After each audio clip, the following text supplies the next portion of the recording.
Good morning, everyone. Welcome to some more Choice of Rebels. It's been a day since I have done some reading and played this, and that means it's been far too long.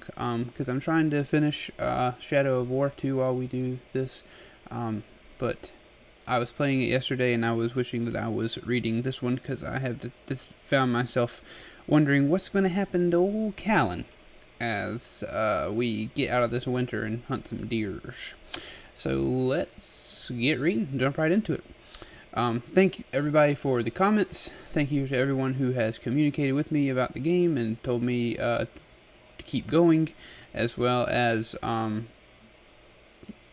maybe little reviews of the choices that I've made, as well as give me your experiences on choices. I've enjoyed reading those, and I will look forward to making some more choices today. So let's go ahead. At long last, you can feel the end of winter approaching. The sunshine is stronger, the rain's lighter and less persistent, the air smells different, as pervasive dull wetness gives way to animal musk, sun-warmed leaves, and the first sprays of pollen. And just as significant, the sound of your outlaws on the trail has changed, growing laughter, lightness, and relief. Of course, spring will bring problems of its own. You will more often be visible under clear skies, for one obvious thing, but to no longer be immersed in damp humors, to once again be able to feed yourselves by hunting and gathering, and to raid entirely at your leisure, your lives are, you hope, about to become incomparably easier. Bloody costly winter, Breeden reflects aloud, staring up at a clear sky full of stars. 70 of our grown outlaws and 29 of the children dead. Desertion and mutiny. Angels, Callan. I don't think I believe yet that we've survived, or that we'll ever truly be truly warm again. She's wearing her usual smile, but her voice is brittle and tired. You open your mouth to reply, and to your alarm suddenly you find your throat closing, your breath barely reaching your lungs. The image of that first person you killed springs back to your mind, as sharp and painful as if it had happened yesterday. Your heart drums wildly against your ribs. You double over, trying to catch your breath. Tears stream freely down your jaw. Breeden glances over at you, then looks again with dismay. Callan, are you well? Ah, bleeding angels, I wheeze, burying my face in my hands. This is what it's going to be like, I say thickly. This is our rebellion. I wave her concern away, fighting to bring myself back under control. I croak something and hurry off into the forest, hoping she won't follow. I might just say, ah, bleeding angels, and wheeze. It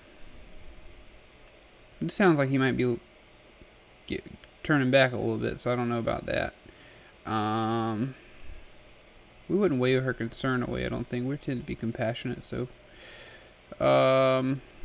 Let's say bleeding angels and wheeze.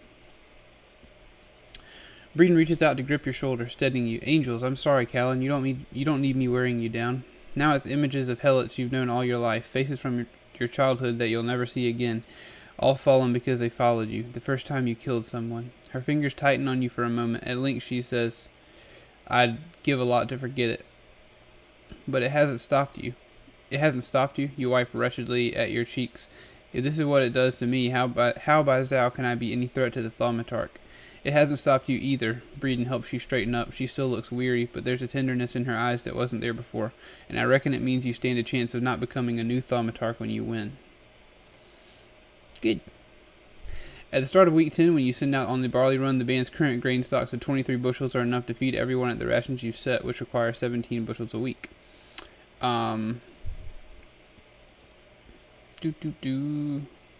don't have a whole lot, so no barley run this week. We'll save it because we have 23. We can't afford to eat better. Let's change the rations. We need to have so many less people. A healthy diet. Let's give everybody a healthy diet. Aye, Captain Yebben says with relief. If you think we can afford it, he concentrates in silence for a few minutes. That means we'll need a total of 28 bushels of barley to feed everyone. We'll bring it in, you promise. At the start of week 10, when you send out the barley run, the band has around 23 bushels of grain in stock. You'll need to get that up to 28 bushels before the end of the week if everyone's to eat at the rations you've set. Your total wealth is 181 silver drachms and loot of 28,000 or 2,800. That's more than enough for your needs. We could buy up to 190. How many bushels do we want? Let's buy 10. We'll buy 7, which will take us to 30, and then whatever else we bring in will be cool, because I'm sure we'll go hunting for deer. Carrying back 7 bushels will require 1 pack animal and 4 outlaws. Are you happy committing that many followers to the green one? It will leave you with only 44 healthy adults left for all of your other raids this week. Golly, we are so slim. Yes, it's the safest way.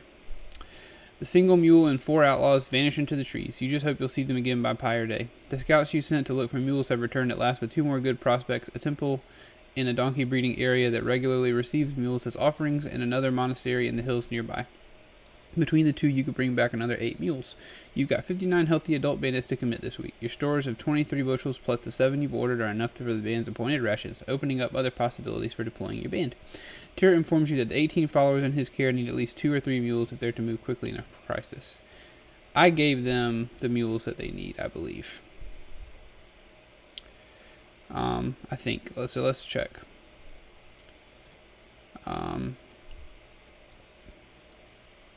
At the moment of the band's 17 mules, 4 are reserved for the sick. Okay, I don't want to change that. Don't just leave it blank. Aha. That's not a change, so. We need to make a priority bringing back food, you insist. What? I gave him 4. I just want to look. Can I look?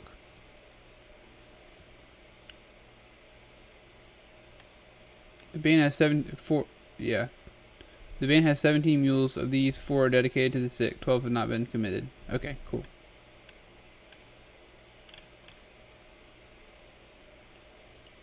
He should be fine, right? Okay, so we can raid. We can scout. We need to send missions out to spread the word of our rebellion and recruit new followers is what we need. We need it bad. We're sending to them both.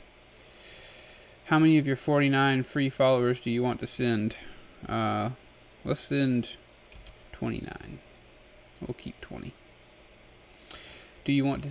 I'll send Breeden. She's good at this. Do you want any of your band's more persuasive rebels? Yes, I do. Breeden. Your 29 outlaws and Breeden travel in secret by night to the outskirts of the aristocracy's great estates and the small holds of the rim to promote your cause. These helots and yeomen alike prove a receptive audience if one with tangibly mixed feelings toward you in your rebellion. Your mission returns triumphant, bringing a few new recruits as testimony to your many new supporters back in the rim. Nice.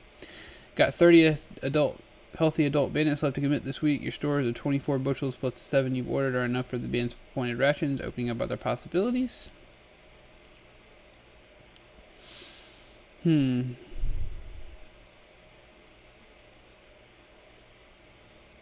I want to set more traps. I have 30. Okay. Let's do 10 to set traps.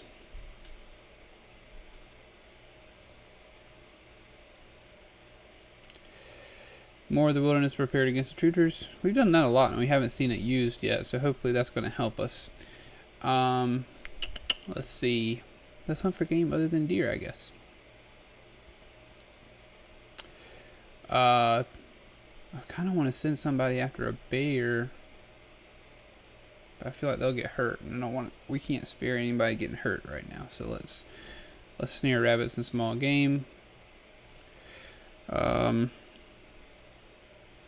send the other 20 out. Send all of them. They bring back 5 rabbits apiece, which is good. At the end of the week, draws near, you and Breeden account for the 10 scouts multi-week missions. 10 are hunting for temples and monasteries. Food train returns, adding around 7 bushels to the 29 in your stores. By the end of the week, your well-fed raiding parties have managed to keep illness at bay. Some of the sick continue to recover thanks to the increased supply of food and blankets. 3 left the sick tents this week. When all is said and done, you now have 102 followers, up by 6 from last week, of whom 2 are too young, and 15 others currently too sick to go on raids. You face the next week with morale utterly dismal, which I imagine is because of how low our numbers are.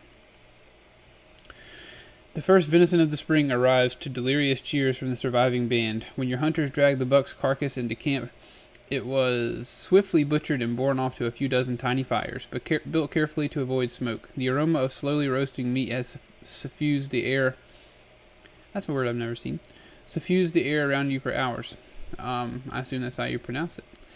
Some of the outlaws tear into it when it's barely cooked. You wait until you can bear it no longer, then join them. The smoky, gamey meat tastes better than anything you can remember. It's the taste of survival, the taste of spring arriving at last.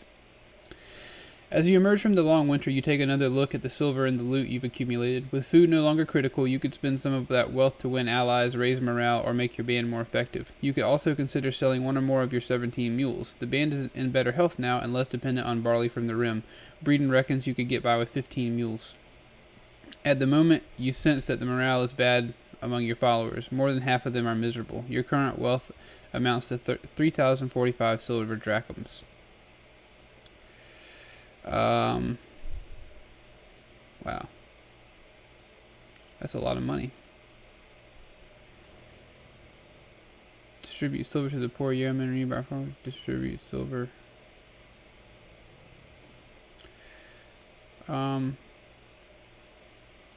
Let's buy forged weapons.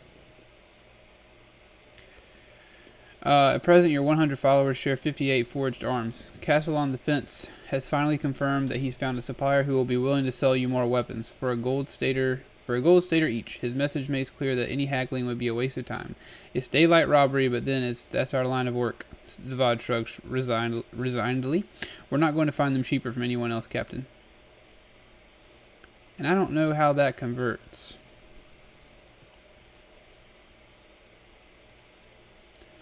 You send Castellan Green to his price. With your 3,045, you could buy up to 30 weapons, adding to the 58 arms you already have for your 100 adult bandits. How many weapons do you want to buy? Let's buy 12. I don't want to go crazy. Don't want to go crazy.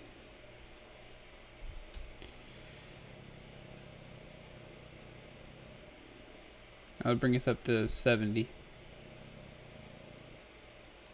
That's okay. Alright. Oh man, that dropped me down bad.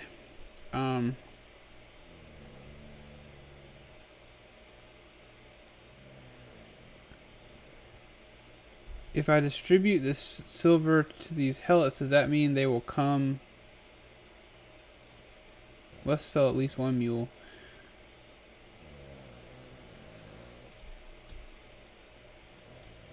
Alright, so we'll keep 2. And we can raid for some more because we know where they are, I think. Okay, so we're back. We're back up. So I wonder what happens if I distribute silver to the helots. How many of your bands do you want to send discreetly to win over the helotry to your cause? Okay. Let's send 1,000.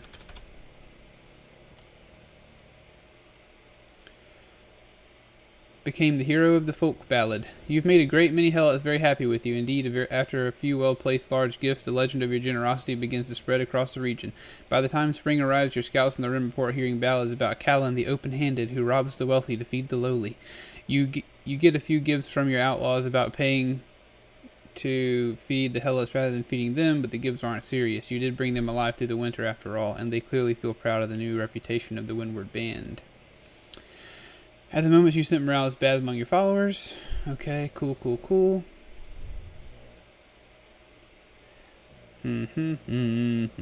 What else do I want to do? Let's pay for some training. When you raise the idea with Vod, he breaks into a rare grin. I know the woman for the job, Captain. She guards caravans between here and Windurge. Got a message from her 2 days back through a merchant contact saying she'd be coming over the old Scoff Pass this week and to make sure our folk kept well out of her way. When she's done with that job, she'd come train us for the right coin. You look at him quizzically. Did she pay us not to attack our caravan or just ask us sweetly? The craggy wind shakes his head solemnly, eyes twinkling. Nothing sweet about Sibla, Captain. She was kind to warn us. Sibla of Elixa turns out to be a wiry, mid-height, windish mercenary whose wispy black hair is bound up in a severe topknot. She travels unarmored with a windish short spear and sword strapped to her back. A drachm per trainee, and only because Vod is the one asking. She greets you on your first meeting. When you agree, she bows crisply to you and asks if you would accompany her during the entirety of the training. Her voice is soft but penetrating, and you soon learn that almost everything she says is, in essence, a command. On the first morning of training, Sibylla orders anyone who has captured a long Alistair spear to cut it down to the size of hers. You're woods folk. No use learning a weapon that you can only use out in a town or in the plains. Sooner or later, the Hegemony will follow you back here, so we must make you ready to defeat them here in these very woods. For a week, the mercenary captain drills your bandits relentlessly in the use of their captured weapons. You are awed by how much her combat knowledge and skills exceed your own. When the sun sinks below the distant mountains, Sibylla frees the exhausted outlaws and takes her supper with Zvad. The two taciturn winds, another word that I'm not sure of, talk intently long into the night, ignoring all those around them. I'm gonna leave them alone. They're cool. I hope they're straight, but I don't know how to guess. But I hope they're not gonna hurt me. I hope they're not gonna goof me in any way. By the end of the training, all your followers using iron or steel weapons are visibly more confident and at least somewhat more competent. There'll be no match for a phalangite force, of course. Sounds like Dr. Seuss.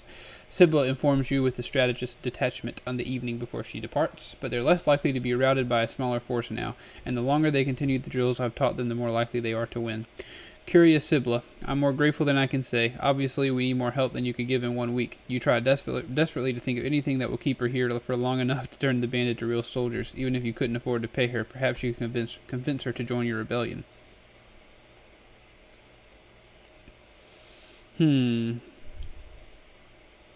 Let's ask if she'll join us. We also have plenty of money. I don't know. I don't know if I want to hire it, because I'm afraid that if I ask her to come with us, she'll completely reject me, and she won't consider it again. I won't get another chance. But if I hire her for another week, maybe she'll stick around, and we have the money for it. I think it was 70 steel, 70 silver. Let's hire her for another week and see if she doesn't grow in friendship with Zvad, and then ask her after that. They do not need me here next week, Sibylla replies not unkindly. They need to practice what I've taught them. It will be some time before they're ready to learn more. Very well, I'll pay you now to come back when you think they'll be ready. From talking with Zvad, you're confident that Sibylla never breaks a contract, and you won't let her get away without something binding her to return. The Windish mercenary stares at you with an expression you can't quite read. I cannot take your money, Captain Oakville. I don't understand you. Sibylla glances around to make sure you are alone, and she returns her eyes to yours. You recognize her emotion. Pity. I've seen why Zvad chooses to follow you, Captain. You fight as I did when I was your age. But, Captain, you do not have the time you need.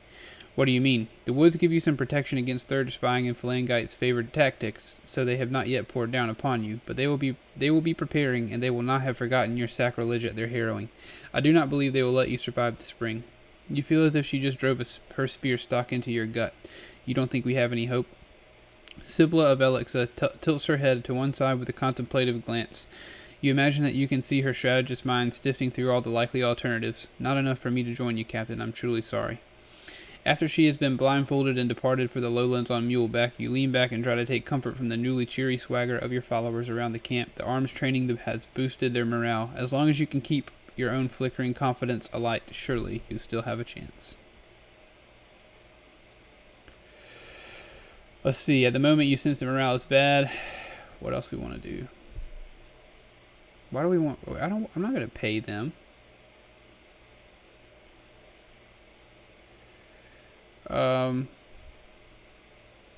Let's do some silver to the yeomanry.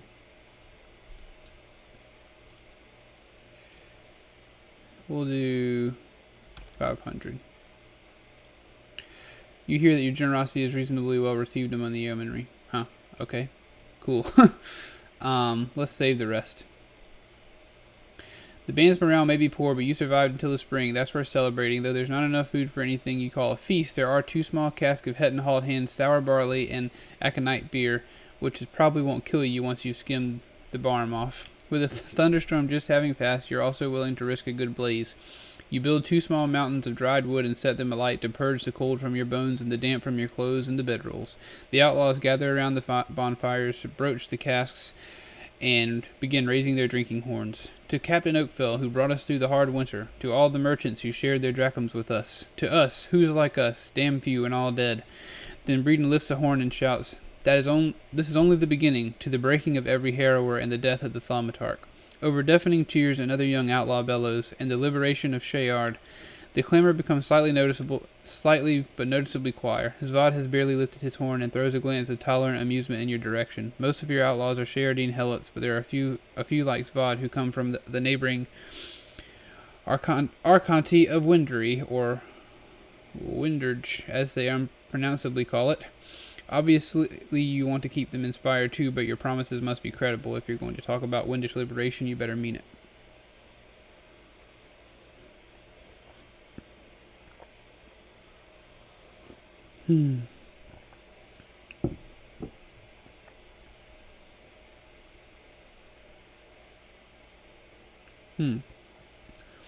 My vision is to free all 4 provinces, including Winderge, from the Thaumarch's tyranny. That'd be nice. You raise your drinking horn to the liberation of every Archonti of Winderge, Ariza, and Nerial. You're sure you garbled those names, but the winds in the band raucously cheer your efforts anyway. I swear I will not rest until every land is free of the Thaumatarch's yoke. Once you swilled the last of Hetton's brew, 2 of the band produce pipes and a drum and strike up the primrose reel. Half of the outlaws and most of the children immediately leap up and start dancing around the bonfire. You spy your father seated across the ring, arms folded forlornly around his legs. He's hollow cheeked from an ache that has plagued him the last 2 weeks, but you can't imagine him trying to reel anyway. A hazy but startling image of him dancing with your mother bubbles into your mind. You find it hard to believe that it's an actual memory, but maybe you're just reading the misery of later years back into your earliest childhood. Maybe your father did dance once. Disquieted, you look away. Almost at once you find your eyes drawn to Breeden. She is spinning lithely around the fire with Steels, one of the band's best trackers, who turned outlaw shortly before you arrived. It's the first time you've seen Breeden dance, and, you think, the only time you've seen her laugh since the day you left your village. As her hand brushes Steel's waist, you're taken aback by a sudden pang, no less insistent than the worst hunger you felt in the winter. When the drum rumbles to an end, Breeden strides up to you, eyes intent. Agile Captain, care to join me in the ring?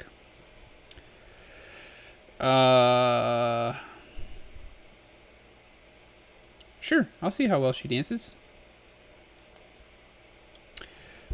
Got me an achievement.